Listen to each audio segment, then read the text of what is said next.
അപ്പോൾ ഇനി നമ്മൾ പറയാൻ പോകുന്നത് ഹൊറിസോൺ ക്യാരക്ടറൈസേഷൻ ഓഫ് നോർമാലിറ്റി ആണ്.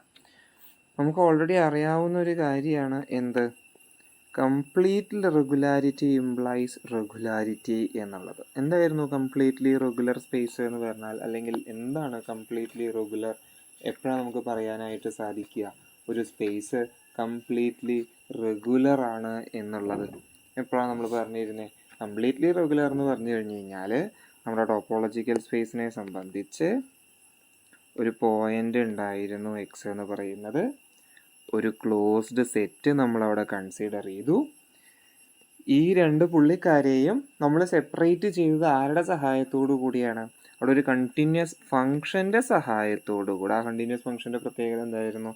എഫ് എന്ന് പറയുന്ന ഒരു function which is defined from x to 01 എന്ന് പറയുന്ന ഒരു കണ്ടിന്യൂസ് ഫംഗ്ഷൻ അവിടെ നമ്മൾ കൊണ്ടുവന്നു. ഈ കണ്ടിന്യൂസ് ഫംഗ്ഷൻ്റെ സഹായത്തോടു കൂടിയാണ് നമ്മൾ എന്ത് ചെയ്തത്? ഈ ഒരു പോയിന്റിനെയും ഒരു ക്ലോസ്ഡ് സെറ്റിനെയും നമ്മൾ സെപ്പറേറ്റ് ചെയ്തത്, such that F of X എന്ന് പറയുന്നത് 0 ആവുകയും എഫ് ഓഫ് വൈ എന്ന് പറയുന്നത് എന്താവുകയും ചെയ്തു? 1 ആവുകയും ചെയ്തു. എഫ് ഓഫ് വൈ എന്ന് പറയുന്ന ആൾ എവിടെ ഉള്ള ആളാണ്? വൈ എന്ന് പറയുന്ന ആൾ നമ്മുടെ ക്ലോസ്ഡ് സെറ്റ് സിയിലുള്ള ആളാണ് എന്ന് പറഞ്ഞു. ഇതായിരുന്നു കംപ്ലീറ്റ്ലി റെഗുലർ സ്പേസ് എന്ന് പറഞ്ഞതിൻ്റെ കാര്യം നമ്മൾ പറഞ്ഞിരുന്നത്. അപ്പോൾ എന്തായിരുന്നു റെഗുലാരിറ്റി എന്ന് പറഞ്ഞു കഴിഞ്ഞു കഴിഞ്ഞാൽ, റെഗുലാരിറ്റി ഇത്രയും ഉണ്ടായിരുന്നില്ല. റെഗുലാരിറ്റിയുടെ കണ്ടീഷൻ എന്താ പറഞ്ഞത്? ഒരു ടോപ്പോളജിക്കൽ സ്പേസിനെ ഒരു പോയിന്റിനെയും ഒരു ക്ലോസ്ഡ് സെറ്റിനെയും 2 ഓപ്പൺ സെറ്റുകളുടെ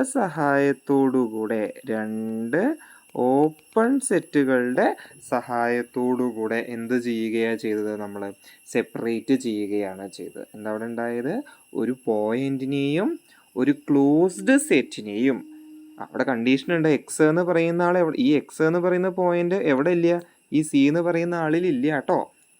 ആ പോയിന്റിനെയും സി എന്ന് പറഞ്ഞ ക്ലോസ്ഡ് സെറ്റിനെയും 2 ഡിസ്ജോയിൻ്റ് ആയിട്ടുള്ള ഓപ്പൺ സെറ്റിൻ്റെ സഹായത്തോടു കൂടെ നമ്മൾ എന്ത് ചെയ്തു എന്നാണ് പറഞ്ഞത്? സെപ്പറേറ്റ് ചെയ്യുകയാണ് ചെയ്തത്. ഇതായിരുന്നു യഥാർത്ഥത്തിൽ നമ്മളവിടെ കംപ്ലീറ്റ്ലി റെഗുലറും റെഗുലാരിറ്റി എന്നുള്ളത് കൊണ്ട് പറഞ്ഞത്. അപ്പോൾ നമ്മൾ എന്തായാലും നമ്മൾ പഠിച്ചതാണ് കംപ്ലീറ്റ്ലി റെഗുലർ സ്പേസ് റെഗുലർ ആണെന്നും ആയതുകൊണ്ട് എല്ലാ തൈക്കോൺ ഓഫ് സ്പേസുകളും T3 ആണ് എന്ന് പറയുന്ന ഒരു തിയറം നമ്മൾ പഠിച്ചതാണ്. അപ്പോൾ നമുക്കറിയാം കംപ്ലീറ്റ്ലി റെഗുലർ സ്പേസ് എന്താണ്? റെഗുലർ ആണ് എന്ന് പറയാം. അപ്പോൾ ശരിക്കും എന്താണ് ഈ കംപ്ലീറ്റ്ലി റെഗുലർ സ്പേസ് റെഗുലാരിറ്റി എന്ന് പറഞ്ഞാൽ? ശരിക്കും കംപ്ലീറ്റ്ലി റെഗുലർ എന്ന് പറയുന്നത് ഒരു പോയിന്റിനെ ഒരു ക്ലോസ്ഡ് സെറ്റിനെയും നമ്മൾ ഒരു കണ്ടിന്യൂസ് ഫംഗ്ഷൻ്റെ സഹായത്തോടു കൂടെ സെപ്പറേറ്റ് ചെയ്യുക എന്ന് പറഞ്ഞാൽ അത് എന്തിന് നമുക്ക് പറയാൻ പറ്റുന്ന പറഞ്ഞാൽ അത് റെഗുലാരിറ്റിയാണ്. എന്ന് വെച്ചാൽ എന്താണ്? 2 ഓപ്പൺ സെറ്റിൻ്റെ സഹായത്തോടുകൂടെ ഒരു പോയിന്റിനെയും ക്ലോസ്ഡ് സെറ്റിനെയും സെപ്പറേറ്റ് ചെയ്യുന്നതിനോട് തുല്യമാണ് എന്നാണ് അവിടെ നമ്മൾ പറഞ്ഞത്. അപ്പോൾ ഇനി നമുക്ക് അങ്ങനെയാണെങ്കിൽ ഇവിടെ പറഞ്ഞത് നമ്മളൊരു പോയിന്റിനെയും ഒരു ക്ലോസ്ഡ് സെറ്റിനെയും ആദ്യത്തെ കേസിൽ 2 ഓപ്പൺ സെറ്റിൻ്റെയും ഒരു ഫംഗ്ഷൻ്റെയും കേസിലാണെന്നുണ്ടെങ്കിൽ നമുക്ക് നോർമാലിറ്റിയിലേക്ക് എത്തിയപ്പോൾ നമ്മൾ എന്താ പറഞ്ഞത്? ഒരു സ്പേസ് നോർമലാണ് എന്ന് പറയുന്നതിന് എന്താ പറഞ്ഞത്? 2 ക്ലോസ്ഡ് സെറ്റുകളാണ്. അവിടെ നമ്മൾ പറഞ്ഞത് 2 ക്ലോസ്ഡ് സെറ്റുകളേനെ. അപ്പോൾ സ്പേസിൽ സി എന്ന് പറയുന്ന ഒരു ക്ലോസ്ഡ് സെറ്റ് ഉണ്ടായിരുന്നു, ഡി എന്ന് പറയുന്ന ഒരു ക്ലോസ്ഡ് സെറ്റ് ഉണ്ടായിരുന്നു. സി ഇൻ്റർസെക്ഷൻ ഡി എന്ന് പറയുന്നത് എന്തായിരുന്നു? 5 ആയിരുന്നു. 2 ഡിസ്ജോയിൻറ്റ് ക്ലോസ്ഡ് സെറ്റുകളായിരുന്നു സിയും ഡിയും എന്ന് പറയുന്നത്. ഈ 2 ഡിസ്ജോയിൻറ്റ് ക്ലോസ്ഡ് സെറ്റിനെ 2 ഡിസ്ജോയിൻ്റ് ആയ ഓപ്പൺ സെറ്റിൻ്റെ സഹായത്തോടുകൂടെ 2 ഡിസ്ജോയിൻ്റ് ആയ ഓപ്പൺ സെറ്റിൻ്റെ സഹായത്തോടുകൂടെ, അതിനെ ഞാൻ ആദ്യത്തേനെ യു എന്ന് വിളിച്ചു, രണ്ടാമത്തേനെ ഞാൻ വി എന്ന് വിളിച്ചു. 2 ഡിസ്ജോയിൻ്റ് ഓപ്പൺ സെറ്റിൻ്റെ സഹായത്തോടുകൂടെ സെപ്പറേറ്റ് ചെയ്യുകയാണ് എവിടെ ചെയ്തത്? നോർമാലിറ്റിയിൽ ചെയ്തത്.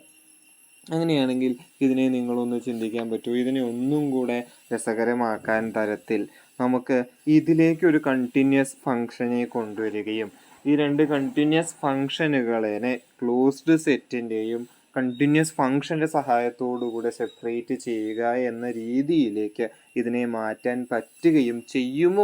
പറ്റുമോ എന്നുള്ള കാര്യമാണ് യഥാർത്ഥത്തിൽ ഈ ഹൊറിസോൺ ക്യാരക്ടറൈസേഷൻ ഓഫ് നോർമാലിറ്റി എന്ന് പറയുന്ന ഭാഗം കൊണ്ട് നമ്മൾ ഉദ്ദേശിക്കുന്നത്.